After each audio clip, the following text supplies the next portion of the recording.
C'est l'heure de la prière dans la mosquée de Peace Village. Nous sommes au Canada, dans un quartier situé au nord de Toronto. Kashif s'est installé ici avec sa famille pour être plus près de la mosquée et faire connaître à ses enfants la culture de son pays d'origine, le Pakistan. Ça les met en contact avec notre culture et puis ça leur donne un petit aperçu de ce que leur vie aurait été s'ils avaient vécu chez nous, au Pakistan. Après la construction de la mosquée en 1992, près de 3000 musulmans sont arrivés dans le quartier, ce qui a interpellé les habitants d'origine, devenus la minorité. À l'époque, il y avait des histoires de violence en Europe, donc les habitants n'étaient pas trop sûrs de ce qu'il se passait. Est-ce qu'ils faisaient partie de ça ou pas?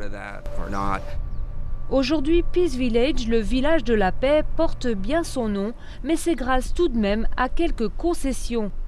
Ici, pas d'appel à la prière du haut du minaret pour ne pas déranger les voisins. Et à l'école, tous les élèves suivent le même cursus, y compris le cours obligatoire d'éducation sexuelle. Mais certaines caractéristiques typiquement musulmanes restent aussi visibles, comme le controversé foulard islamique, qui ici ne fait pas scandale. Les foulards sont propres, ils sont jolis. Ils font simplement partie de la tenue vestimentaire des filles, et ils sont tous différents. Ils ajoutent un trait à la personnalité de l'enfant. Donc pour moi, les foulards ne sont pas du tout un problème. Chez les musulmans, on explique la réussite de cette cohabitation par un principe cher à la communauté, la loyauté. Nous sommes loyaux envers le pays qui nous accueille et nous obéissons aux lois qui le régissent, à condition qu'elles n'interfèrent pas avec les principes de base de nos croyances. 80% des musulmans de Peace Village font partie de la communauté Ahmadiyya, une branche de l'islam libéral persécutée au Pakistan.